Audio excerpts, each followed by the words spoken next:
Assim como o cinema brasileiro, crítica cinematográfica sempre me interessou muito.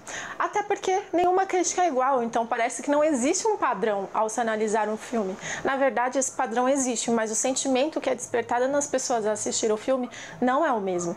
Pessoas deixam de ir ao cinema porque a crítica não foi boa. Existem pessoas tão influenciadoras na hora de fazer crítica que se elas dão 1 ou 2 estrelinhas para o filme, as pessoas não se dão ao trabalho de ir ao cinema. E não é uma única pessoa que vai determinar se aquele filme é bom. Isso é bem assustador.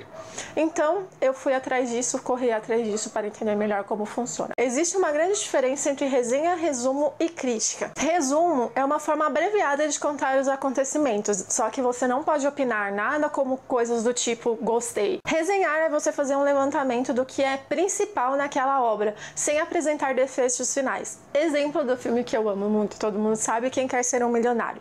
Se você fala Quem Quer Ser um Milionário é a história de Jamal Malik, que trabalha num call center e que é selecionado para participar do programa Quem Quer Ser um Milionário. Ele acerta todas as respostas e isso levanta dúvidas da produção e dos policiais. E por causa disso ele tem que contar no decorrer do filme porque ele sabe todas as respostas. Isso é fazer uma resenha. Mas se você chega e fala que você descobre que o Jamal só quer ir ao programa Quem Quer Ser um Milionário para encontrar a sua amada porque ele sabia que ela estaria assistindo, isso é você dar spoiler, isso é você, numa resenha, contrário o desfecho final, e isso acaba com a pessoa no prazer de assistir um filme. E já a crítica obrigatoriamente apresenta análises. É sobre a crítica com análises que eu quero falar nesse vídeo. Para você saber fazer uma crítica, você tem que entender a arte dos filmes, ou seja, você tem que no mínimo ter estudado cinema, ou você ser um cinéfilo, tão cinéfilo a ponto de você ler tanto, assistir tanto, buscar tanta informação a ponto de você saber aquilo que você está falando. Já tentei fazer críticas aqui nesse canal e não deu muito certo, porque não adianta você ficar só jogando informação na pessoa.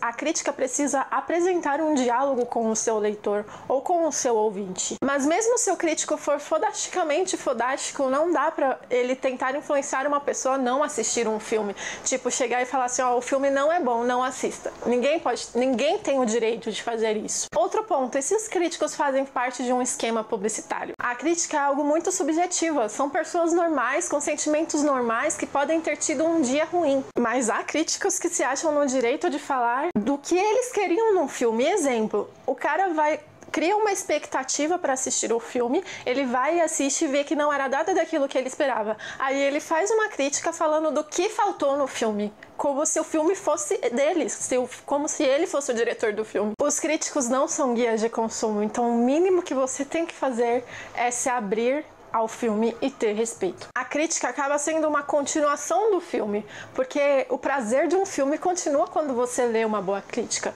E o filme é uma obra que o diretor planejou, então não importa o que é dito, mas como isso é dito. E esse é o trabalho de um bom crítico, saber analisar a essência de um filme, porque o diretor ele pensa em tudo, não só na história, mas ele pensa em vários pontinhos que vai formar um todo. E eu vou te dar alguns exemplos sobre isso. Você imagina o Poderoso Chefão sem Al Pacino? Pois é, acho que ninguém imagina isso. Mas na época a Paramount não queria Al Pacino no filme, só que o Coppola fez questão de trazer ele pro filme porque ele sabia que ia dar certo. Ou também quando o Coppola foi escolhido para fazer o filme, ele pegou o roteiro, aquele roteiro gigante, pegou o livro, na verdade, e começou a fazer várias anotações, inclusive essas anotações vão sair como forma de livro. Tipo, ele pega o livro e começa a fazer várias... Sabe quando você vai estar lendo um livro importante da faculdade, aí você começa a fazer anotações nas margens? Foi isso que Coppola fez, isso vai sair como livro. Não deixem de comprar, é maravilhoso. Porque ele queria que as pessoas, ao assistir o filme dele, sentissem a mesma coisa que ele sentiu enquanto ele estava lendo aquilo. Então ele achava que o filme nem precisava de roteiro. Aquele livro com as anotações dele já bastava. Outro exemplo é quando houve o remake de Psicose em 1998. Foi o mesmo roteiro, mesmos ângulos de câmeras, porém a essência do primeiro filme de Hitchcock não foi a mesma. Sabe como chama isso? Cinema de autor. O autor é totalmente a essência do filme, porque sabemos que cinema é uma arte, ou a mistura de várias delas. Fotografia, dança, literatura, música. Sabe quando eu vi que não pode se levar críticos de cinema a sério? Quando eu vi falta de respeito. Um exemplo disso é Till Bone, que pode recordar suas vidas passadas, de 2010, que é um filme tailandês e conta a história de um cara que está sofrendo de doença nos rins e ele recebe a visita de sua cunhada e de seu sobrinho.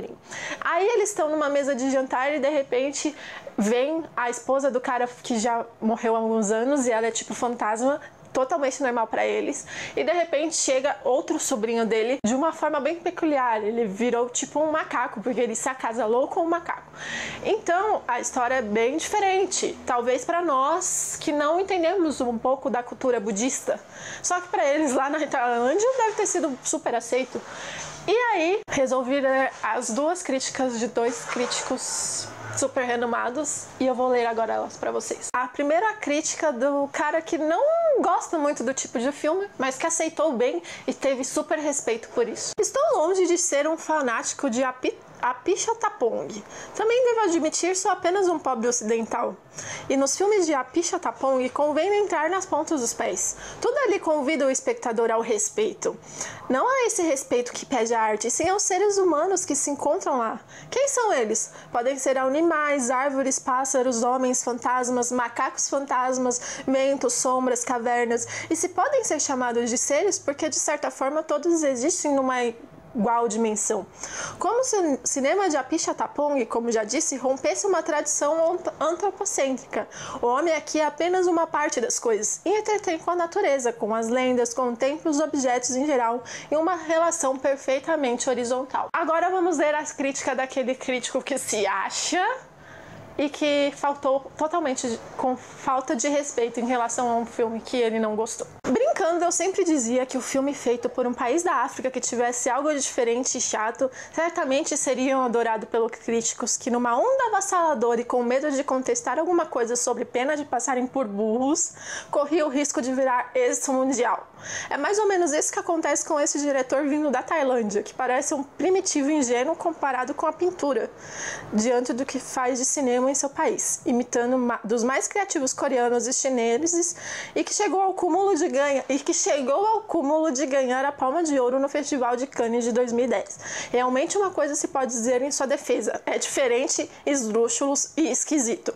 Se você é daqueles que reclamou que o filme de Clint Eastwood é parado, deveria ser posto de castigo e obrigado a ver essa aberração em todos os sentidos, que acaba mantendo o interesse justamente pelo atrevimento.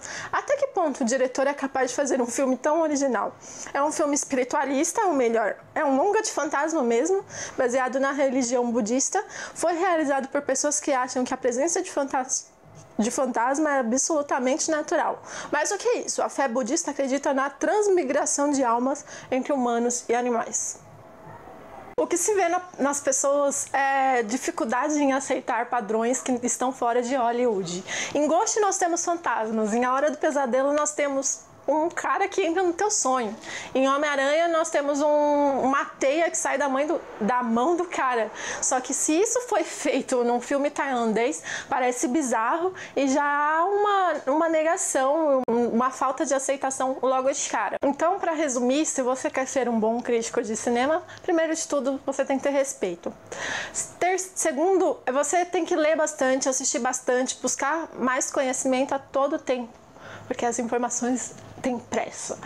E a qualidade, a prática, isso vem com o tempo. E também é uma questão muito importante, leia uma crítica só depois de você assistir o filme. Principalmente porque aí vai ter um diálogo entre a sua reflexão e a reflexão do crítico. Gente, espero que vocês tenham gostado dos pontos que eu separei aqui para falar nesse vídeo. Eu gostei muito de ter feito esse cursinho rápido de crítica cinematográfica, porque me abriu muitos olhos em relação ao que criticar num filme, a minha postura enquanto estou escrevendo uma crítica ou falando de um filme para vocês. Isso é muito importante, espero que todo mundo leve isso a sério, porque é muito importante mesmo. Obrigado por ter assistido o vídeo, um beijo!